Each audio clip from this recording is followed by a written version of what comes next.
உமக்கு மேல் ஒருவரும் இல்லையே, எல்லோருக்கும் மேலாக உயர்ந்தவர். உமக்கு மேல் ஒருவரும் இல்லையே. அல்லேலூயா, அல்லேலூயா, அல்லேலூயா, ஆமென்.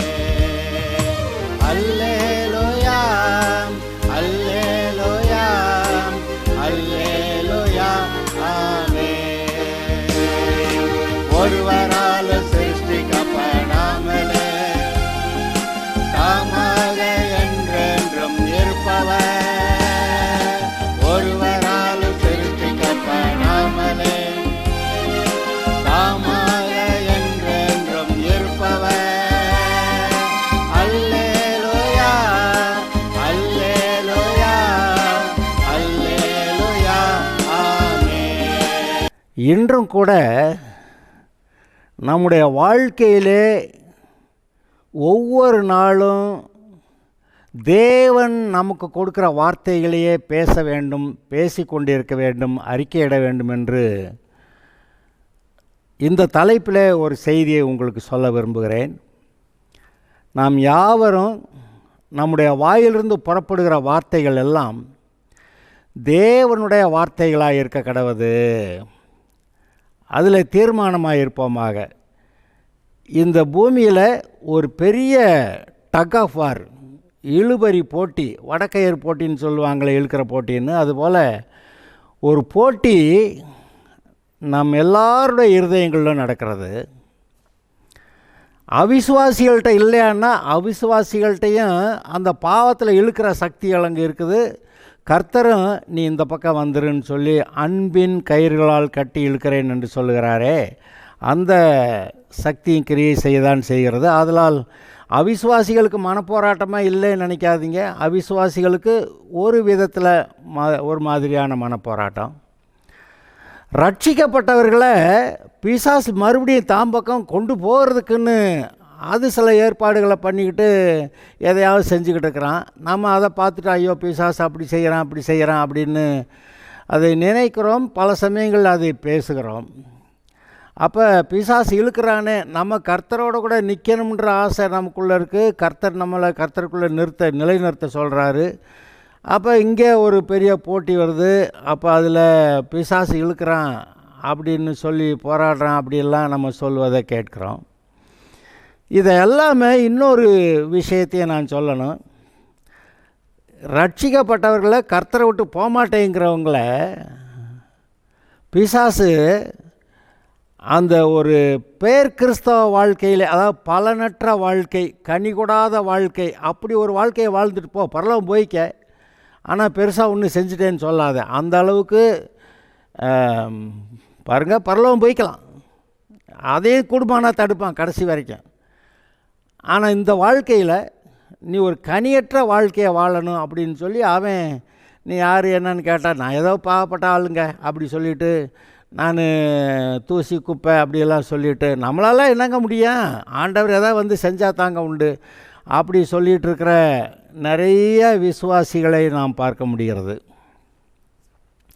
ஆனால் பரிசுத்த ஆவியில் நிறைந்தவர்களுக்கு மட்டும் ஒரு காரியம் திட்டமாக தெரியுது.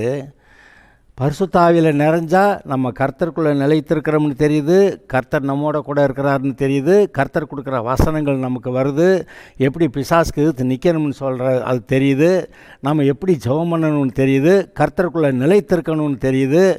பிசாசுக்கு இடமே கொடுக்கக்கூடாதுன்னா எப்படி இடம் கொடுக்குறான், அவன் சொல்கிறத கேட்டு நம்பி பேசுகிறது அதானே. அவன் சொல்கிறத கேட்டு நம்பிட்டா அப்புறம் அவனுக்கு இடம் கொடுத்துட்டான்.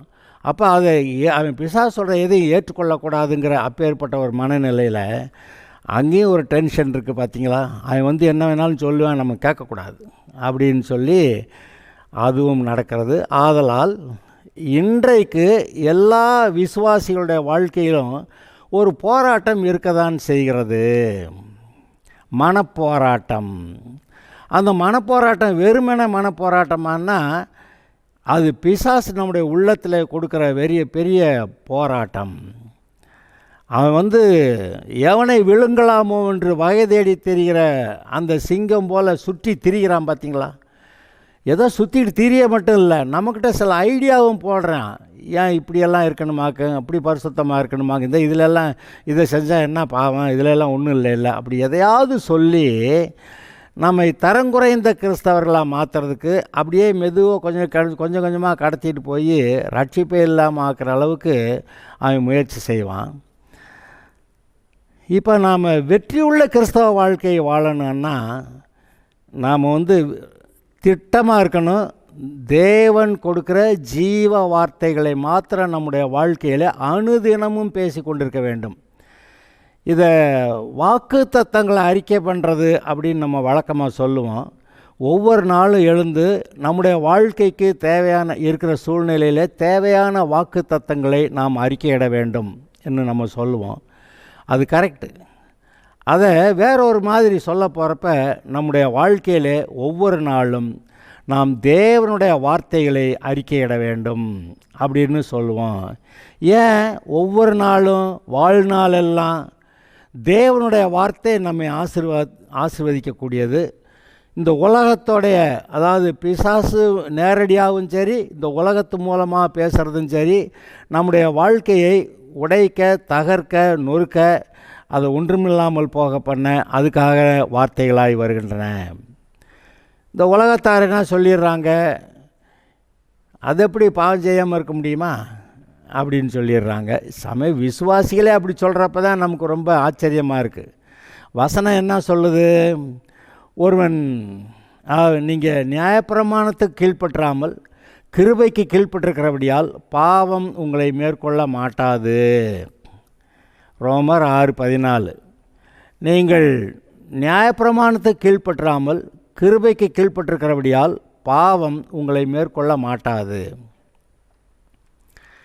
இவ்வளவு தெளிவாக இருக்குது. ஆனால் நாங்கள் ரட்சிக்கப்பட்ட சபையில் வளர்ந்த வெகு காலமாக பாவம் செய்யாமல் இருக்க முடியுமா, அப்படியெல்லாம் முடியாதில்ல அப்படின்னு நாங்களே நினச்சிக்கிட்டு இருந்த காலம் இருந்தது. அப்புறம் திடீர்னு ஒரு நாள் லைட் அடித்த மாதிரி ஒருத்தர் ஏதோ விசுவாசத்தை பிரசங்கிக்கிறாரு. அதை கேட்டு அந்த கர்த்தருடைய வார்த்தையை விசுவாசித்தா அந்த விசுவாசத்தின்படி தான் ஆகுதுன்னு நாங்கள் கண்டதுலேருந்து விசுவாச அறிக்கையை பண்ண ஆரம்பிச்சிட்டோம். அப்புறம் அதில் உறுதியாக இருக்கிறதுக்கு ஆரம்பித்தோம். அப்புறம் அதில் நன்மைகள் வந்தன. அந்த விசுவாசத்தை உறுதியாக நிலைநாட்ட முடியாமல் போனதுனால அநேக பாடுகளும் சோர்வுகளும் அங்கே வந்துச்சு. ஆனால் இப்போ நம்ம கண்டுபிடிக்கிறோம், கர்த்தர் ஒரு பக்கம் இருந்து நம்மளை பூரணமாக ஆசீர்வதிக்கிறதுக்கு விரும்புகிறார். எப்படி, நான் அவைகளுக்கு ஜீவன் உண்டாயிருக்கவும் அந்த ஜீவன் பரிபூர்ணப்படவும் வந்தேன் அப்படின்னு அவர் சொல்கிறார். ஜீவன் உண்டாக அது பரிபூர்ணப்பட, அதாவது நீங்களும் நான் பரிபூர்ணமாக ஆசீர்வதிக்கப்படுறதுக்காக நான் வந்தேன்னு இயேசு சொல்கிறார். ஆனால் அதே சமயத்தில் பிசாசு கூடுமான மொட்டை அடித்து ஒன்றுமில்லாமல் ஆக்கி நரகத்தில் கொண்டு போய் தள்ளுறதுக்கு அவன் தீவிரமாக வேலை பார்த்துக்கிட்டு இருக்கிறான். ஒரு கேள்வி, கர்த்தர் இதை தடுக்கக்கூடாதான்னு. அவர் தடுக்க மாட்டார். ஆதாமுக்கிட்ட அவன் பழம் தின்றப்போ கூட கர்த்தர் அதை தடுக்கலை. அவன் தின்றும்போது தட்டி விட்டுறல, அல்லது பழந்திங்க ஏவாள்கிட்ட பேசுகிறப்பவும் சரி, ஏவாள் சாப்பிட்றப்பவும் சரி, ஏவாள்கிட்ட அந்த பழத்தை இது இப்படி திங்கலான்னு சொல்லி கொடுத்தப்பவும் சரி, ஒன்றுமே சொல்லலை. ஏன்னா ஏற்கனவே சொல்லியிருந்தார் அந்த பழத்தை புசிக்கிற நாளிலே சாகவே சாவாய் அப்படி சொல்லியிருந்தார். அவளும் சொல்கிற அந்த பழத்தை, இந்த ஒரு மரத்தின் கனியை மட்டும் புசிக்கக்கூடாதுன்னு சொல்லியிருக்கிறாரு, அதை தொடவும் கூடாதுன்னு சொல்லியிருக்கிறாரு, அப்படியெல்லாம் சொல்லியிருக்கிறார். சரி, அவளுக்கு தெரியாததல்ல, ஆனால் தெரிஞ்சுமே என்ன நடந்துருச்சு, இப்போ தேவனுடைய வார்த்தையை கேட்டிருந்தாங்க, நல்லா தான் இருந்தாங்க. ஆனால் பிசாசுடைய வார்த்தை நுழைஞ்சவுடனே அவங்களுக்கு மரணம் வந்தது. இன்றைக்கு நம்முடைய வாழ்க்கையில் தேவனுடைய வார்த்தைகள் நமக்குள்ளே இருக்கும்போது அது நமக்கு ஜீவனை உண்டாக்குகிறது. போட்டிக்கு இன்னொரு ஆள் இருந்து நம்மக்கிட்ட வேறு வார்த்தையை விதைக்கணும்னு சொல்கிறான். நீங்கள் மத்தேயு 13 வாசிச்சிங்கன்னா, அங்கே விதைக்கிறவன் ஒருவன் விதைக்க புறப்பட்டான் அப்படின்னு சொல்லி, விதைக்கிறவர் மனுஷகுமாரன்னு சொல்லி நல்ல விதைகளை விதைக்கிறாருன்னு, அதாவது பரலோக ராஜ்யம் நமக்குள்ளே உண்டாகும்படியாக, நமக்கு ரட்சிப்பு உண்டாகும்படியாக, நமக்கு ஆசீர்வாதங்கள் உண்டாகும்படியாக அதற்கேற்ற வசனங்களை மனுஷகுமாரன் விதைக்கிறார் என்று வருகிறது. அடுத்த உவமையில் அந்த சத்துரு களை செடியை விதைச்சிட்டு போனான்னு வருது. 2 பேர் விதைக்கிறாங்க. முதல் உவமையில் இயேசுவானவர் அங்கே மனுஷகுமாரன் நல்ல விதைகளை, தேவனுடைய ராஜ்யத்துக்கேற்ற, ரட்சிப்புக்கேற்ற, ஆசீர்வாதத்துக்கேற்ற நல்ல விதைகளை விதைக்கிறார் என்று அங்கே வாசிக்கிறோம். அடுத்த உவமையிலேயே அங்கே அந்த தோட்டக்காரன் போய் நல்ல கோதுமையை விதைச்சிட்டு வந்தானா. அப்புறம் சில நாட்கள் கழித்து பார்த்தா அங்கே களை செடியும் முளைச்சிருக்குதே அப்படின்னு வேலைக்காரன் கேட்குறான். அது எப்படி, நம்ம நல்ல கோதுமையை தானே விதைச்சா இது எப்படி களை செடி வந்திருக்குன்னா, சத்துரு அதை செய்தான். ராத்திரியில் சத்துரு களை செடியை விதைச்சி விட்டு போயிட்டான் அப்படின்னு. அப்போ இயேசுவும் விதைக்கிறாரு, பிசாசும் விதைக்கிறான். இப்போ இயேசுவானவர் விதைக்கிறப்ப எதை விதைக்கிறாரு? நம்முடைய ஜீவன் ரட்சிப்புக்கு ஏதுவான, நம்முடைய சமாதானத்துக்கு ஏதுவான, நம்முடைய சந்தோஷத்துக்கு ஏதுவான, நம்முடைய வாழ்க்கையில் எல்லா நன்மைகளையும் பெற்றுக்கொள்வதற்கான சுகத்துக்கு ஏதுவான, அதாவது பொருளாதார ஆசீர்வாதத்துக்கு ஏதுவான இந்த எல்லா வசனங்களையும் விதைக்கிறார். ஐஸ்வர்யத்துக்கானதுன்னு சொல்லாமல் பொருளாதாரத்துக்கு ஏதுவான அப்படின்னு இப்போ நான் சொல்கிறேன். ஏன்னா நம்ம விசுவாசிகள் வட்டத்திலேயே ஐஸ்வர்யம் ஆகாதுன்னு சொல்கிறவங்க இருக்கிறாங்க. அதனால் லேசாக பொருளாதார ஆசீர்வாதம்னு சொல்கிறேன். பொருள் ஆதாரம், நம்முடைய வாழ்க்கைக்கு ஆதாரமாக இருக்கிற பொருள், அந்த பணம் தான் அது தேவைன்னு அதை பேசுகிறோம். ஆனால் நான் ரொம்ப வருத்தப்படுற ஒரு விஷயம் ஒன்று இருக்குது. எவ்வளவு ஐஸ்வர்யம் வந்தாலும் அது எல்லாவற்றையும் கர்த்தருடைய காரியமாக சுவிசேஷ அறிவிக்க, ஊழியத்தின் காரியத்தில் செலவு பண்ணுறதை விட்டுட்டு, ஐயோ நிறையா பணம் வந்தால் நான் கெட்டு போயிடுவேன், அதோ நிறையா பணம் வந்தால் நான் பாவம் செஞ்சிருவேன்னு சொல்கிற விசுவாசிகளையும் மற்ற ஊழியக்காரர்களையும் நினைக்கும்போது பரிதாபமாகத்தான் இருக்கிறது. ஏன்னா இதே பணம், ஒரு இடம் வாங்கணும்னா, சர்ச்சு கட்டணும்னா பணம் வேணும். ஆனால் பொருளாதார ஆசீர்வாதம் வேண்டான்னு சொல்லி பிரசங்கம் பண்ணிவிட்டு நம்மளே எனக்கு பொருளாதார ஆசீர்வாதம் வேண்டாம் ஆண்டவரே, எதை இப்படியே இந்த வாக்கில் பரலோகம் போனால் போதும் ஆண்டவரேன்னு சொல்லும்போது, தேவன் இந்த பூமியிலே உங்களை அழைத்த அழைப்பை நிறைவேற்ற முடியாமல் போகிறது. சுவிசேஷம் சொல்லிடலாம், அதாவது ரட்சிப்பு இலவசம், ஆனால் அறிவிக்கிறது இலவசமாக ஈஸியாக. அங்கே அது நிறைய பண தேவைகள் உள்ள விஷயமாக இருக்கிறது. அங்கே போய் ஒரு ஊரில் போய் சுவிசேஷ அறிவிக்க போகணும்னா காலையில் சாப்பிட்டு போகணும், அப்புறம் ஏதாவது நோட்டீஸ் எடுத்துகிட்டு போகணும், அங்கே போய் சொல்கிறதுக்கு சத்து வேணும். அங்கே எவ்வளோ எதிர்ப்புகள் மத்தியில் நம்ம போய் சுவிசேஷ அறிவிக்க போக வேண்டியிருக்கு. ஒரு ஆள் போகணும், ஒரு ஆளாக உலகம் பூரா ஆட்கள் போகணும். அப்போ அது இன்வால்வ்ஸ் ஒர்க்கு, வேலைன்னா அப்புறம் சம்பளம், சாப்பாடு அதெல்லாம் வருதே. ஏன் பொருளாதார ஆசீர்வாதம் வேண்டான்னு சொல்கிறவங்க எனக்கு சாப்பாடு கூட வேண்டாம், நான் அப்படியே காற்றை குடிச்சிக்கிட்டே போய் சுவிசேஷம் அறிவிச்சிட்றேன்னு சொல்லுவாங்களா? அதுக்கு பணம் வேணும்ல. அப்புறம் எல்லாத்துக்கும் நமக்கு தங்குறது இடத்துக்கு பணம் வேணும், அது சொந்த வீடோ வாடகை வீடோ, தங்குற இடத்துக்கு பணம் வேணும், போட்டுக்கிறதுக்கு துணிமணி வேணும், அப்புறம் சாப்பிட்றதுக்கு சாப்பாடு வேணும், பிள்ளைகளுக்கு சாப்பாடு துணிமணி கொடுக்கணும், படிக்க வைக்கிறப்ப ஃபீஸ் கட்டணும், இதெல்லாம் வேணும். அப்புறம் போக்குவரத்துக்கானது எல்லாம் வேணும். அப்புறம் சமுதாயத்தில் எவ்வளோ போக்குவரத்தாக இருக்கிறோம், சர்ச்சு வர்றோம், அப்புறம் சர்ச்சு காரியங்கள் எல்லாவற்றுக்கும் பணம் தேவை. தேவைக்கு அதிகமாக வந்தால் உடனே கர்த்தருடைய காரியமாக, சுவிசேஷத்தின் காரியமாக, ஊழியத்தின் காரியமாக செலவு பண்ணுங்க.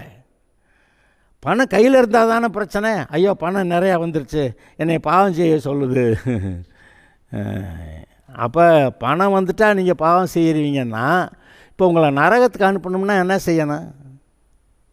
பணம் கொடுக்கணும், அவ்வளவுதான். ஒரு ஜாக்பாட், ஒரு லாட்ரி டிக்கெட் விழுந்து 50 கோடி விழுந்துருச்சுடான்னாக்க போதும், அதோட சரி இவன் கர்த்தரை விட்டு போயிடுவான். அப்போ இவ்வளவு தானா இந்த மனுஷனுடைய கர்த்தருக்குள்ளே இருக்கிற வைராக்கியம், கர்த்தருடைய பிள்ளையாக இருப்பேங்கிற சத்தியம், உணர்வு, உறுதி, உண்மை அவ்வளவுதானா? பணம் ஒருத்தனை பாவியாக மாற்றிடுமா? பணம் நல்லதும் கிடையாது, கெட்டதும் கிடையாது. அதை பயன்படுத்துகிறவனை பொறுத்து தான் அந்த பணம் நன்மைக்கோ தீமைக்கோ பயன்படுது.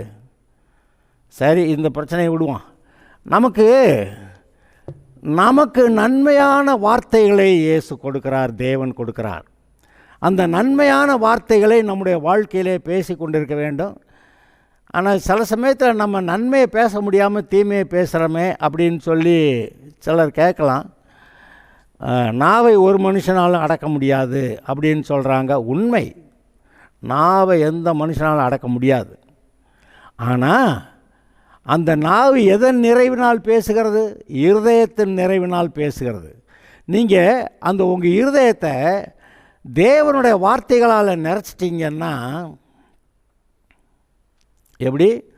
உங்களுடைய இருதயத்தை தேவனுடைய வார்த்தையினால் நிறைச்சிட்டிங்கன்னா அப்புறம் இருதயத்தின் நிறைவினால் தானே நாய் பேச முடியும்.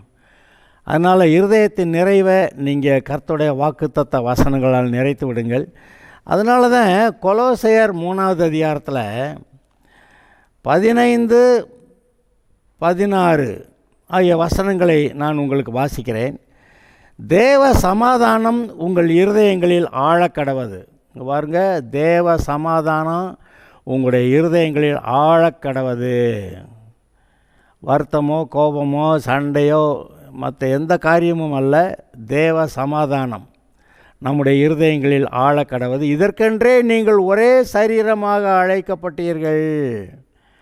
அதாவது வேறு எங்கேயும் இருந்தாக்க சமாதானம் இருக்காதுன்னா கிறிஸ்துவின் சரீரத்துக்குள்ளே கொண்டு போய் உங்களை இணைச்சி வச்சுருக்கிறாராம். ஒரே சரீரமாக அழைக்கப்பட்டீர்கள், நன்றி அறிதல் உள்ளவர்களுமாயிருங்கள். கர்த்தர் நமக்கு இப்படி நல்ல ஒரு வாழ்க்கையை கொடுத்துருக்கிறாரே, அதுக்காக கர்த்தருக்கு நன்றி சொல்கிறவங்களாக இருங்க. அடுத்த வசனம், கிறிஸ்துவின் வசனம் உங்களுக்குள்ளே சகல ஞானத்தோடும் பரிபூர்ணமாக வாசமாயிருப்பதாக. சங்கீதங்களினாலும் கீர்த்தனைகளினாலும் ஞான பாட்டுகளினாலும் ஒருவருக்கொருவர் போதித்து புத்தி சொல்லி கொண்டு உங்கள் இருதயத்தில் கர்த்தரை பாடி பக்தியுடன் பாடி வார்த்தையினாலாவது கிரியைகளினாலாவது நீங்கள் எதை செய்தாலும் அதையெல்லாம் கர்த்தராகிய இயேசுவின் நாமத்தினாலே செய்து அவர் முன்னிலையாய் பிதாவாகிய தேவனை ஸ்தோத்திரியுங்கள். இங்கே என்ன சொல்ல வர்றாரு? உங்கள் இருதயம், அதாவது கிறிஸ்துவின் வசனம் உங்களுக்குள்ளே சகல ஞானத்தோடும் பரிபூர்ணமாக வாசமாக இருப்பதாக. என்ன உள்ளுக்க இருக்கணுமா? எது பரிபூரணமாக இருக்கணுமா? கிறிஸ்துவின் வசனம் உங்களுக்குள்ளே சகல ஞானத்தோடும் பரிபூரணமாக வாசமாக இருப்பதாக. உங்களுடைய இருதயத்தின் நிறைவு கர்த்தருடைய வசனங்களாய் இருக்க கடவுது. கர்த்தர் கொடுக்குற எல்லா வசனங்களுமே ஒரு மனுஷன் பிறக்கிறத முதல் கொண்டு அவன் முடிவு வரைக்கும், பரலோகத்துக்கு போக வரைக்கும் தேவையான எல்லா காரியங்களையும் தன்னுடைய வசனங்கள் மூலமாய் அனுப்புகிறார்.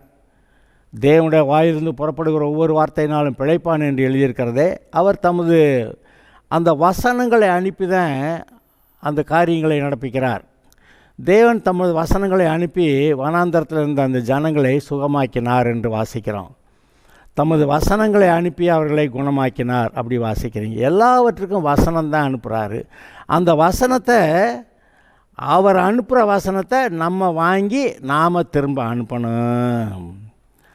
அவர் கொடுக்குற வசனத்தை நாம் வாங்கி வச்சு திரும்ப நம்முடைய வாயால் பேசி அனுப்பணும். அப்போ இருதயத்தில் விசுவாசித்து நீங்கள் வாயினால் பேசுகிறது அது உங்களுக்கு நடக்கிறது. இவர் இந்த இருதயத்தையும் இந்த வாயையும் ஏதோ ஒரு விதத்தில் முடிச்சு போட்டு வச்சிட்டார். ஏன்னா இருதயத்தின் நிறைவினால தான் பேசும். நீங்கள் இருதயத்தில் கண்ட குப்பையை வச்சுட்டாக்கா வாயிலிருந்து குப்பை வெளியே வரும் பாருங்க, வார்த்தையா. அப்போ 2 வார்த்தையை பேச விட்டவுடனே கர்த்தருடைய வார்த்தையை பேசுகிறாங்களா குப்பையை பேசுகிறாங்களான்னு தெரிஞ்சிருது. அப்போ இருதயத்துக்குள்ளே என்ன வச்சுருக்காங்கன்னு தெரியுது. ஆதலால் இதெல்லாம் கர்த்தர் இப்படி வச்சுருக்கிறதுனால உங்களுடைய இருதயம் நன்மையினால், பரிசுத்த ஆவியினால், தேவனுடைய வாக்குத்தத்த வசனங்களால் நிறைந்திருக்க கடவுது. அது ஆவியானவர் என்ன பண்ணுறாருன்னா அவ்வப்போது உங்களுக்கு என்ன வசனம் வேணுமோ அதை ஞாபகப்படுத்துகிறார். அதை நீங்கள் பேசுங்க, அது உண்டாகட்டும்னு சொல்லுங்கள், அது உண்டாகும். தேவன் ஆதியிலே வானத்தையும் பூமியையும் சிருஷ்டித்தார். அப்புறம் ஆதியாகமம் 1 வசனத்திலேருந்து நீங்கள் பார்த்தீங்கன்னாக்க, அப்புறம் இந்த பூமியை மறுபடி ரீக்ரியேட் பண்ணார், மறுபடியும் ஒழுங்குபடுத்தினார் 6 நாளில். நாளில் என்ன எழுதியிருக்கு, அந்த சிருஷ்டிப்பு சமயத்தில் என்ன எழுதியிருக்கு, ஆதியிலே தேவன் வானத்தையும் பூமியும் சிருஷ்டித்தார், பூமியானது ஒழுங்கன்மை வெறுமையுமாக இருந்தது, ஆழத்தின் மேல் இருள் இருந்தது, தேவ ஆவியானவர் ஜலத்தின் மேல் அசைவாடி கொண்டிருந்தார், அப்படி எழுதியிருக்கு. அப்போ பூமியானது ஒழுங்கின்மை வெறுமையுமா ஆயிடுச்சு. அதை இப்போ சரி பண்ணுறதுக்கு என்ன பண்ணுறாரு, அடுத்த வசனத்தில் வெளிச்சம் உண்டாக கடவுது. இருள் சூழ்ந்திருந்த பூமியில் வெளிச்சம் உண்டாக கடவுதுனார், வெளிச்சம் வந்துச்சு. அப்புறம் ஆகாய விரி உண்டாக கடவுதுனார், ஆகாய விரி வந்துச்சு. புல் பூண்டு செடி கொடிகள் மரங்கள் அதில் இருக்க கனிகள் இருக்க விதைகளை உடைய எல்லாம் உண்டாகட்டும்னாரு, உண்டாயிடுச்சு. சூரிய சந்திரன் நட்சத்திரங்கள் எல்லாம் உண்டாக கடவுதுனார், உண்டாயிடுச்சு. தண்ணீரில் நீந்துகிற ஜீவராசிகள் பறக்கிற பறவைகள்லாம் உண்டாக கடவுதுனார், உண்டாயிடுச்சு. காட்டு மிருகங்கள் நாட்டு மிருகங்கள் ஊர்வனை எல்லாம் உண்டாக கடவுதுனார், உண்டாயிடுச்சு. சொன்னார், அங்கே உண்டாயிற்று. நீங்களும் நானும் தேவனுடைய சாயலில் இருக்கிறபடியால் நாம் என்ன சொல்லுகிறோமோ அது நடக்கிறது. அதாவது நான் சும்மா சொன்னேங்க அப்படியெல்லாம் நம்மளால் சொல்ல முடியல. நம்ம அநேகர் நம்முடைய வாழ்க்கையில் யாரை என்ன நான் சும்மா சொன்னேன் அதை அப்படி சொல்கிறது இங்கே அநேகருக்கு வழக்கம். சும்மாலாம் ஒன்றும் சொல்கிறதுக்கு இல்லை. நீங்கள் என்ன பேசுகிறீங்களோ அது நடக்குது. நீங்கள் நன்மையானதை பேசுனா நன்மையானது நடக்குது, தீமையானதை பேசுனா தீமையானது நடக்குது. என்ன பேசுகிறோங்கிறது அதனால் நம்ம எச்சரிக்கையாக இருக்க வேண்டியிருக்கு. என்ன நம்முடைய வாயிலிருந்து என்ன வார்த்தை புறப்படுகிறது, இருதயத்தில் இருக்கிற வரைக்கும் அது ஒன்றும் இல்லை. ஆனால் வாயால் வலியை வந்துருச்சு, அது போய் வேலையை பார்த்துரும். அப்போ நீங்கள் பேசின வார்த்தைகள் நன்மையாக இருக்குமானால் உங்களுக்கு நன்மை செய்கிறதா இருக்கிறது. நீங்கள் பேசுகிற வார்த்தைகள் நான் பாவி தூசி குப்பை அப்படி ஏதாவது பேசிட்டீங்கன்னா அதை அப்படியே உண்டாக்குகிறது. நீங்கள் இது நாள் வரைக்கும் நல்லா இருந்தால் கூட நீங்கள் தூசி குப்பைன்னு சொன்னதுனால உங்களை குப்பையாக தூசியாக உதவாக்கரையா வீணான ஆளாக அது மாற்றிக்கிட்டு இருக்குது. எனக்கு சும்மா சொன்னவொன்னே நடந்துருங்களான்னா நீங்கள் சொல்ல நடந்துக்கிட்டே இருக்குதுங்க. இது நாள் வரைக்கும் நம்முடைய வாழ்க்கையில் என்னத்தை பேசணுமோ அதான் நமக்கு நடந்திருக்கு. இனி நம்ம என்ன பேசுகிறோமோ அதான் நடக்க போகுது. அதனால் இதில் நம்ம கொஞ்சம் எச்சரிக்கையாக இருந்து அதுக்கு தான் இந்த செய்தியே. நம்முடைய வாழ்நாளெல்லாம் தேவனுடைய வார்த்தைகளை பேச தீர்மானிப்போம், அப்படி செய்வோமாக. இந்த பிசாசு அவனுடைய அதாவது பிற்போக்கான வார்த்தைகள், அவிசுவாச வார்த்தைகள், அதையெல்லாம் நம்மளை பேச வைக்கிறதுக்கு எவ்வளோ முயற்சி பண்ணுறான். அதான் பெரிய வடக்கையில் இருக்கிற போட்டி நடக்குது. இவர் இந்த மனுஷகுமாரன் தன்னுடைய ஆசீர்வாதமான வசனங்களை விதைக்கிறாரு, இவன் மரணத்துக்கு ஏதுவான வசனங்களை அவன் விதைக்கிறான். அவன் விதைச்சான் அப்படின்னு சொல்லி இயேசு சொல்கிறார். சத்துரு அதை செஞ்சு விட்டான் அப்படி சொல்கிறார். அப்போ நமக்குள்ள கர்த்தர் நன்மைக்கேதுவான வாக்குத்தத்த வசனங்களை அவர் விதைச்சா, பிசாசு நம்ம எப்படி கெட்டு போகணுமோ அதுக்கேற்ற வசனங்களை நம்ம பேசும்படி அதை விதைச்சிக்கிட்டு இருக்கிறான். அதாவது ஒரு இடத்துல பிசாசு சொல்கிறதாக ஒரு விஷயம் சொல்லப்படுகிறது. என்னன்னு கேட்டால், நான் போய் எந்த ஒரு மனுஷனையும் கொல்ல வேண்டியதே கிடையாது, நான் போய் அடிக்க பிடிக்க வம்பு பண்ண அதெல்லாம் எனக்கு வேண்டிய வேலையே கிடையாதுங்க. நான் போய் சில விஷயங்களை சொல்லிட்டு வந்துட்டேன், அவ்வளவுதான். என்னது, நீ உருப்பட மாட்டேன், தேர மாட்டேன், நீ தூசி குப்பை அப்படி ஏதாவது சொல்லி வச்சு நீ உருப்பட மாட்டேங்கிறதுக்கான எல்லாத்தையும் நான் சொல்லிட்டேன். இப்போ இவன் என்ன செய்ய போகிறான், இவனா அதை பேசி தனக்கே கேடு உண்டாக போகிறான் அப்படின்னு சொல்கிறான். அங்கே எங்கேயோ போய் நான் விதைச்சி விட்டு வந்துட்டேன், ஆனால் இவன் போய் தனக்கே கேடு வரத்தக்கதாக அந்த வார்த்தைகளை பேசுவான். அவனாக பேசி தன்னைத்தானே தற்கொலை பண்ண மாதிரி செத்து போயிடுவான் அப்படின்னு பிசாசு சொன்னதாக ஒரு ஆள் கதை சொல்கிறான். அது பிசாசு சொன்னதாக கதையாக இருக்கட்டும், ஆனால் உண்மையாதானங்க. இன்றைக்கி நம்மக்கிட்ட பிசாசு பொய்யை பேசுகிறான். அந்த ஏவாள்கிட்ட ஆதாம்கிட்ட அவன் பேசுனதெல்லாம், ஆதாம் வஞ்சிக்கப்படலைன்னா கூட விவரமான ஆள்னா கூட ஏவாள் மூலமாக பேசி ஏமாற்றிவிட்டான். அதை பழத்தை சாப்பிட்டா நீங்கள் தேவர்களில் ஒருவரை போல் இருப்பீங்கன்னு கர்த்தருக்கு தெரியும்னு சொல்லி ஏற்கனவே தேவர்கள் மாதிரி தானே உண்டாக்கியிருக்கிறார். அவருடைய சாயல் ரூபத்தில், நீதி பரிசுத்தத்தில் அங்கே பூமி ஆளக்கூடிய அதிகாரம் கொடுத்து அப்படி தான் வச்சுருக்கிறாரு. ஆனால் இந்த நன்மை தீமை அறியத்தக்கது தெரியாதுன்னு நினைக்கிறாங்க. அது கூட தெரியாதுன்னு நான் நினைக்கிறீங்க, நல்லா தான் தெரியும். ஆனால் இந்த பர்டிகுலர் மரம் வந்து சாவுக்கு ஏதுவான மரம். உலக பிரகாரமான நன்மை தீமைகளை சொல்லுகிறது. தேவனுக்கேற்ற விதத்தில் நன்மை தீமையை சொல்லாமல் இந்த உலக பிரகாரமான ஜனங்களுக்கு ஏற்ற விதத்தில் நன்மை தீமைகளை சொல்லுகிறது. அது முடிவில் அழிவாய் முடிகிறது. அதனால தான் அவன் சொல்கிறான், நான் விதைச்சி விட்டேன், இப்போ அவனாக பேசி பேசி தானே தற்கொலை பண்ண மாதிரி சாப்பிட்றான் பார் அப்படின்னு அவன் போய் எங்கேயோ சொல்லிக்கிட்டு இருந்ததாக சொல்கிறாங்க. ஆக இன்றைக்கு நாம் தப்பாக பேசி நம்முடைய வாழ்க்கையில் சாபங்களை கேடுபாடுகளை நம்ம உண்டாக்குறோம். அதுக்கு சும்மா இருக்கலாம். கொலோசையர் 3:1 நீங்கள் கிறிஸ்துவுடனே கூட எழுந்தது உண்டானால் கிறிஸ்து தேவனுடைய வலது பார்சத்தில் வீற்றிருக்கும் இடத்தில் உள்ள மேலானவைகளையே தேடுங்கள். அங்கே பரலோகத்தில் அவர் வீற்றிருக்கிறாரே, அங்கே இருக்கிற காரியங்களை தேடுங்க. ஏனென்றால் நீங்கள் பூமியில் உள்ளவைகளே அல்ல, மேலானவைகளே நாடுங்கள். பூமியில் இருக்கிறதெல்லாம் மாறிடும். திஸ் அ டெம்போரல் எர்த், அதாவது தற்காலிகமாக இருக்கக்கூடிய ஒரு பூமி. ஒரு குறிப்பிட்ட நாளில் கர்த்தர் வந்து இதை அக்கினினால் சுத்திகரிப்பாருன்னெலாம் எழுதியிருக்குது. அப்போ இது தீட்டுப்பட்ட பாவத்தினால் தீட்டுப்பட்ட பூமி மறுபடியும் பரிசுத்தமாக்கப்படணும். அதுக்காக கர்த்தர் என்னமோ செய்வார்னு போட்டிருக்கு. அது இருக்கட்டும். இப்போ நம்முடைய வாழ்க்கையில் நாம் சரியாக செயல்படுவோம். ஆதாம் தான் ஏதோ தப்பு பண்ணிட்டான், இப்போ நம்ம சரியாக செயல்படுவோம். இந்த தீட்டான பூமி கூட கர்த்தர் வந்து சரி பண்ணார்னு பார்க்குறீங்க. வெளிச்சம் உண்டாக கடவுது, இந்த புல் பூண்டு செடிகள் உண்டாக கடவுது, மீன்கள் பறவைகள் உண்டாக, இப்படியெல்லாம் சொல்லி இன்றைக்கு நீங்களும் அவருடைய சாயல் ரூபத்தில் இருக்கிறதுனால நீங்கள் பேசுகிறீங்க, அது உண்டாகிறது. Your words have creative power. சிருஷ்டிப்பின் வல்லமையுள்ளதாக உங்களுடைய வாயின் வார்த்தைகள் இருக்கின்றன. அதனால் சிருஷ்டிப்பின் வல்லமையுடையதாக உங்களுடைய வாயின் வார்த்தைகள் இருக்கிறதுனால நீங்கள் எது வேணுமோ அதை தான் பேசணும், வேண்டாததை பேசக்கூடாது. ஆனால் வேண்டாததாக பேச வைக்கிறான் பாருங்க, அங்கே தான் நான் உங்களை எச்சரிக்கையாக இருக்க சொல்கிறேன். அந்த வேண்டாதவைகளை நாம் பேசாதபடிக்கு எச்சரிக்கையாக இருப்போமாக. தேவையானவைகளை மாத்திரம், அதாவது கர்த்தர் கொடுக்குற வசனங்களை வாக்குத்தத்தங்களை மாத்திரம் நம்ம பேசணும், அறிக்கையிடணும். அதில் அந்த விஷயத்தில் நம்ம முன்னேறி போகணும். இந்த பிசாசு கொடுக்குற அந்த விதைக்கிற அந்த வசனங்களை நிராகரிக்கணும். அப்பாலே போ சாத்தானின்னு சொல்லிடணும். நீங்கள் அப்படி சொல்லிட்டு நீங்கள் கர்த்தரோட கூட நிற்கலாம். கர்த்தரோட கூட எப்படி நிற்போம்? அவர் வார்த்தையை ஏற்றுக்கிறது. அவருடைய கர்த்தருடைய வசனத்தை, தேவனுடைய வசனங்களை பெற்றுக்கொண்டவர்கள் அவர்களை தேவர்கள் என்று அவர் சொல்லியிருக்க வேத வாக்கியமும் தவறாதான் இருக்கன்னு இயேசுவே சொல்கிறார். அப்போ தேவனுடைய வார்த்தைகளை ஏற்றுக்கொண்டவர்கள், சுவிசேஷத்தை ஏற்றுக்கொண்டவங்க, அவர்கள் தேவர்கள் என்று சொல்லுகிறார்.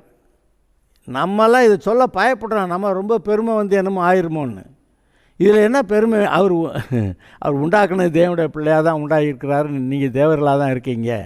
இதில் என்னத்த பெரிய ஒரு வித்தியாசமான விஷயம் இருக்குது? ஏதாவது வித்தியாசம்னு சொன்னால் கடைசிக்கு நமக்கு அது கொண்டு போய் கேடான குழிகளை தள்ளி விடுற மாதிரி ஆயிரும். கர்த்தர் தெளிவாக பேசுகிறாரு. அவர் உங்களுக்கு கொடுத்த வாக்குத்தத்த வசனங்களை நீங்கள் பேச வேண்டும் என்று சொல்லுகிறார்.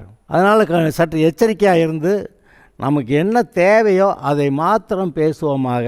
அவர் சொல்கிறாரு, நாம் நம்முடைய வாழ்க்கையின் ஒவ்வொரு நாளும் தேவனுடைய வாக்குத்தத்த வசனங்களை அறிக்கையிடுவோமாக, பேசுவோமாகன்னு. ஆம் அருமையானவர்களே, இந்த இயேசுடைய வார்த்தைகளை ஏற்றுக்கொள்ளுங்கள். ஜீவன் உண்டாயிருக்கும், அந்த ஜீவன் பரிபூர்ணப்பட வந்தேன் என்றாரே, அந்த ஜீவனை கொடுக்கிறார். அந்த வசனத்தை ஏற்றுக்கொள்ளுங்கள். கர்த்தருக்குள் வளர்வீர்களாக. கர்த்தர் உங்களுடைய வாழ்க்கையிலே பெரிய காரியங்களை செய்வார். Okay, God bless you.